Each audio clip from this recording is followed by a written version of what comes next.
Hello everyone, welcome to Trade Compass. तो आज market में आपको एक वापस एक ज़बरदस्त रिकवरी देखने को मिली, जो हमने अपने लास्ट वीडियो में भी डिस्कस किया था। उसी उन्हीं लेवल से आपको रिकवरी देखने को मिली है। सुबह निफ्टी 25,370 तक के लेवल तक आपको यहाँ पे फिसल गया था निफ्टी। एंड देन लेकिन फिर वहां से क्या हुआ ना, आपको एक रिकवरी आई। अब उसने कई बियर्स को यहाँ पे ट्रैप भी किया है। अब कल मार्केट किस तरीके से रिएक्ट करेगा, कल का क्या मूव होगा, हम लोग ये डिस्कस करेंगे। और डिस्क्लेमर है एक कि मैं सेबी रजिस्टर्ड एनालिस्ट नहीं हूं, तो कोई भी ट्रेड लेने से पहले अपने फाइनेंशियल एडवाइजर से सलाह आप जरूर ले लें। राइट, तो देखिए सबसे पहले हम लोग बात करेंगे निफ्टी की। अब निफ्टी ने क्या किया, आज निफ्टी आपका अराउंड 25,682 के आसपास इसने आपकी क्लोजिंग दी है। एंड कल के लिए देखिए एक सिंपल रूल रखना, और ये मैं हर बार अपनी वीडियो में भी कहा, जिस दिन मैंने ये लेवल्स बनाए थे तब भी हमने ये डिस्कस किया था कि निफ्टी अब जब तक ये वाला लेवल क्रॉस क्रॉस नहीं करेगा 25,800 का, तब आपको एक मेजर अप मूव ऊपर की तरफ देखने को नहीं मिलेगा। राइट, बट ऐसा नहीं है कि जब तक ये लेवल क्रॉस नहीं हो तब तक आपको किसी तरीके के ट्रेड नहीं मिलेंगे मार्केट के अंदर। राइट, अब देखिए अगर मैं मूविंग एवरेजेस लगाता हूँ, मैं यहाँ पे एनालिस कर रहा हूँ कि अब जो आपके लिए एक बेस बन चुका है, एक अच्छा सपोर्ट बन चुका है, वो आपका लेवल आता है 25,580 से लेके 600 का। तो अगर कल मार्केट आपको इन लेवल्स तक जाता हुआ दिखता है, 25,580 या 600 के लेवल के आसपास निफ्टी अगर आपको जाता हुआ दिखता है, तो मुझे लगता है कि आपको इन लेवल से एक वापस से ऊपर की तरफ रिकवरी देखने को मिलेगी, जो फिर आपकी प्राइस को इन लेवल्स तक लेके जाएगी 25,750 से लेके 800 तक। एंड फिर यहाँ हमें देखना होगा कि मार्केट किस तरीके से रिएक्ट करता है। अगर यहाँ से हमको नीचे की तरफ मूव देखने को मिलता है, तो हमको थोड़ा सा कॉशियस होना पड़ेगा वापस से, क्योंकि जब तक ये गैप जो आपका बना था, ये गैप अगर क्रॉस नहीं होगा, इसके ऊपर आपको 15 मिनट के आसपास, आधे घंटे के आसपास मार्केट नहीं टिकेगा, तब तक आपको निफ्टी के अंदर सस्टेनेबल मूव देखने को नहीं मिलेगा। बट जिस तरीके की आज रिकवरी आई है, मुझे पूरी उम्मीद है कि ये लेवल आपका 25,800 का लेवल हो सकता है आपको बहुत जल्दी क्रॉस होता हुआ दिखे। एंड फिर हम लोग तैयार हो जाएंगे वापस से अपने ऑल टाइम हाई के लेवल्स की तरफ जाते हुए। करेक्ट। तो सबसे पहले इंपॉर्टेंट बेस आपके लिए क्या है, 25,580 से लेके 600 का। यहाँ पे आता है तो बाय ऑन डिप्स की स्ट्रेटजी इसमें बहुत अच्छी तरीके से यूज की जा सकती है। यहाँ पे अच्छा खासा आपको सप्लाई मिल सकता है।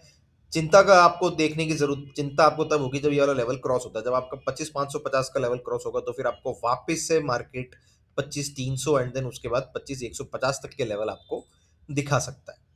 अब अगर आपका 25,800 के ऊपर मार्केट सस्टेन करता है, तो फिर आपके लिए जो इंपॉर्टेंट सबसे पहला रेजिस्टेंस रहेगा, जो इंपॉर्टेंट हडल रहेगा आपके लिए, वो आपका 26,000 का लेवल रहेगा। राइट, क्योंकि 26,000 का जो लेवल है, वो आपका एक साइकोलॉजिकल बैरियर भी है। तो यहाँ पे आपको थोड़ा सा चिंता या थोड़ा सा मतलब देखने की जरूरत है कि यहाँ पे मार्केट किस तरीके से रिएक्ट करता है। एंड देन अगर 26,000 का लेवल भी आपका क्रॉस हो जाता है, देन 26,150 आपका नेक्स्ट रेजिस्टेंस बनेगा।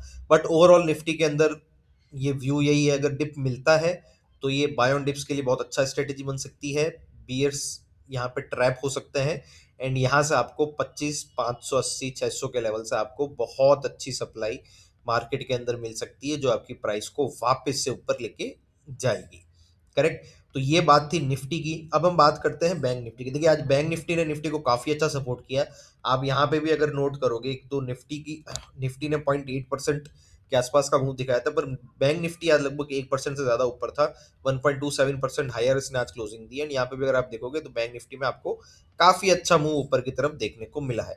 अब बैंक निफ्टी में क्या है, बैंक निफ्टी के अंदर जो लेवल आता है निकल के, वो आता है आपका 60,500 से लेके 60,600 तक का। ये अब आपका बैंक निफ्टी के अंदर एक लेवल बन चुका है, जहां पे अगर आपको रिट्रेसमेंट दिखता है, जहां पे अगर आपको मार्केट वापस आता हुआ दिखता है 60,500 से 600 के लेवल पे, तो यहाँ से आपको वापस सप्लाई मिल देखने को मिल सकती है इन लेवल से। एंड वापस से आपको ऊपर की तरफ मार्केट मूव होता हुआ दिख सकता है। तो निफ्टी के लिए, बैंक निफ्टी के लिए बेस आपका 60,500 से लेके 600 तक का हो गया। अगर ये ब्रेक होता है, देन आपको नीचे की तरफ 60,363 तक के लेवल देखने को मिलेंगे। अगर वो भी ब्रेक हो गए, तो फिर आप 60,000 के लेवल भी बैंक निफ्टी में देखने को मिल सकता है। बट अगेन मुश्किल लग रहा है कि नीचे जाएगा। जिस तरीके का मूव आज दिखा है आपको बैंक निफ्टी के अंदर, और जिस तरीके की आज स्ट्रॉन्ग क्लोजिंग आपको बैंक निफ्टी में मिली है, मुझे पूरी उम्मीद है कि अगर आपका 61,000 का लेवल ब्रेक होता है एंड मार्केट अगर 61,000 के ऊपर 15 मिनट या आधा घंटा सस्टेन करता है, तो आपको बैंक निफ्टी के अंदर 61,400 के लेवल देखने को बहुत जल्दी और क्विकली मिलेंगे। राइट, बहुत जल्दी आपको ये वाले लेवल भी बैंक निफ्टी में देखने को मिल सकते हैं। तो जो इंपॉर्टेंट क्या है, बैंक निफ्टी 61,000 के ऊपर सस्टेन करे। एंड बेस जो आपका है वो नीचे की तरफ, वो आपका शिफ्ट कहाँ हो गया, 60,500 से लेके 60,600 का। राइट। अब हम लोग जो डिस्कस करेंगे, हम 3 स्टॉक्स डिस्कस करेंगे जो आपको मेरे हिसाब से वॉच लिस्ट के अंदर रखने चाहिए। अच्छे लेवल्स पे है, काफ़ी अच्छा मोमेंटम आपको आने वाले दिनों में प्रोवाइड कर सकता है। तो पहला स्टॉक जो आपके लिए है वो है एल-एन-टी का। एंड एल-एन-टी की मैं अगर आपको बात बताऊँ तो एल-एन-टी ऐसा स्टॉक मुझे लग रहा है कि ये अब है ना वापस से एक बार के लिए फट सकता है। आपको 15-20% तो आराम से इसके अंदर भी हो सकता है कि 15-20% का ऊपर की तरफ आपको मूव देखने को मिल जाए। मैं आपका मंथली चार्ट लगाता हूँ, राइट? तो अब मंथली चार्ट में आप देखोगे तो यहाँ पे क्या हो रहा है एल-एन-टी के अंदर, ये लगभग आप ये देखो फरवरी 2024 से ये वाला जो ज़ोन था आपका, मैं इसको मार्कर से समझाता हूँ आपको। अगर आप ये देखोगे कि मार्च मार्च 24 से मार्च 2024 से इसने एक ये वाली रेंज बनाई हुई थी, राइट? ये रेंज बनाई हुई थी सितंबर 2025 तक। इसके बाद क्या हुआ, यहाँ पे आपको इसका ब्रेकआउट देखने को मिला एंड उसके बाद भी काफ़ी अच्छा आपको यहाँ पे कंसोलिडेशन 3-4 महीने से आपको यहाँ पे देखने को मिल रहा है। अब क्या होगा ना कि इतने अच्छे आपके ऑल टाइम हाई के लेवल्स पे इतना अच्छा कंसोलिडेशन हो रहा है, इसका मतलब ये है कि मार्केट में बायर्स अभी भी हैवी है, बेचने को एल-एन-टी को अभी कोई रेडी नहीं है। तो अगर आपको जिस दिन भी इसके अंदर ब्रेकआउट देखने को मिला एंड मुझे पूरी-पूरी उम्मीद है कि आपको 1-2 दिनों में इसके अंदर वापस से ब्रेकआउट देखने को मिलेगा, तो वो ब्रेकआउट आपके एल-एन-टी की प्राइस को काफ़ी ऊपर की तरफ लेके चला जाएगा। ठीक है? तो इसमें पहला आपको क्या याद रखना है कि अगर ये 4200 6-210 के ऊपर अगर आपका जो आज का हाई है उसके ऊपर अगर ये निकलता है, तो फिर इसके अंदर बहुत तगड़ा मूव आपको एल-एन-टी के अंदर देखने को मिलेगा। जिसमें जो आपका पहला टारगेट होगा, पहला टारगेट तो देखिए इमीडिएट बेसिस पे आपको 4260 के आसपास का मिलेगा। बट अगेन अगर ये मूव आपका सस्टेन होता है तो फिर आपको 4400 से लेके 4500 के लेवल भी काफ़ी मतलब कुछ दिनों के अंदर आपको आते हुए दिख जाएंगे। तो एल-एन-टी में क्या करना है, एल-एन-टी में अगर आपका जो आज का जो हाई है 4206 का, ये अगर ब्रेक होता है तो इसके अंदर आपको मोमेंटम देखने को मिलेगा। पहला टारगेट आपका कहाँ है या पहला रेजिस्टेंस कहाँ होगा, पहला जो आपका हर्डल होगा वो 4260 तक होगा। यहाँ पे एल-एन-टी का प्राइस जाएगा एंड देन अगर ये भी क्रॉस होता है देन 4400 से लेके 4500 का लेवल भी एल-एन-टी के अंदर आपको देखने को मिल सकता है। तो मेरे हिसाब से एल-एन-टी अभी परफेक्ट लेवल्स पे है कि इन लेवल्स को यहाँ पे वॉच किया जाए, राइट? सेकंड स्टॉक जो हमारा है, एंड मैंने ये एक रिसेंटली मैंने एक कल शॉर्ट भी डाला था इसमें आईटी सेक्टर को लेके, राइट? यहाँ पे जो स्टॉक है वो है आपका टीसीएस का। तो देखिए मैंने शॉर्ट में बताया भी था कि अब जिन लेवल्स पे आपको निफ्टी आईटी देखने को मिल रहा है, मैं यहाँ पे निफ्टी आईटी का भी अगर आपको चार्ट लगाऊं,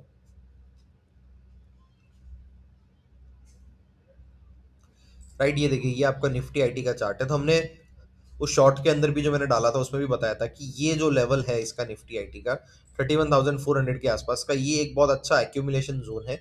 यहाँ पे आपको हो सकता है कि बड़े बायर्स यहाँ से निफ्टी आईटी में आपका वापस से पोजिशनिंग चालू कर दे एंड आप देखो कि यहीं पे आज इनको सपोर्ट भी मिला है निफ्टी आईटी को। एंड इसीलिए मैं जो कॉन्ट्रा ट्रेड इसमें देने वाला हूँ वो है आपका टीसीएस के अंदर का। एंड टीसीएस में अगर हम लोग देखें तो टीसीएस के अंदर आप देखोगे तो मूविंग एवरेजेस आपकी काफ़ी स्ट्रेच्ड लग रही है, राइट? तो एक ही उम्मीद की जाएगी कि टीसीएस काफ़ी जल्दी आपकी वापस से एटलीस्ट इन मूविंग एवरेजेस को तो आपके रीटेस्ट करने के लिए आएगा ही आएगा, राइट? तो इसमें हमारी स्ट्रेटेजी इस तरीके से रहनी चाहिए कि अगर टीसीएस आपका 2740 का लेवल क्रॉस करता है, उसके ऊपर आपको 5 या 15 मिनट की कैंडल की क्लोजिंग दिखती है, तो हो सकता है कि आपकी प्राइस बहुत जल्दी आपको 2890 से लेकर 900 तक के लेवल आपको आने वाले दिनों में टीसीएस की प्राइस आपको दिखा सकती है। तो इंपॉर्टेंट क्या रहेगा, 2740 का लेवल क्रॉस होना चाहिए, उसके बाद आपकी प्राइस आपको 2890 से लेके 900 तक के लेवल आपको दिखा सकती है। तो थर्ड स्टॉक हमारे पास है वो है Cummins India. And Cummins India ऐसा स्टॉक है, मैंने पहले भी इसके बारे में डिस्कस किया है, जब ये इन लेवल्स पे था आपके अराउंड 4380 के आसपास का था, तब भी हमने डिस्कस किया था कि आने वाले दिनों में काफ़ी अच्छा मूव आपको कमिंस इंडिया के अंदर भी देखने को मिल सकता है। एंड अगेन जो आपको टारगेट बताया था या जो आपको लेवल्स बताए थे वो लेवल आज अचीव हो गए एंड उसके ऊपर भी आपको आज काफ़ी स्ट्रॉन्ग क्लोजिंग इसने कमिंस इंडिया ने दी है। अब इसमें आपकी स्ट्रेटेजी क्या होनी चाहिए कमिंस इंडिया में, मैं यहाँ पे आर्ली चार्ट आपका लगाता हूँ।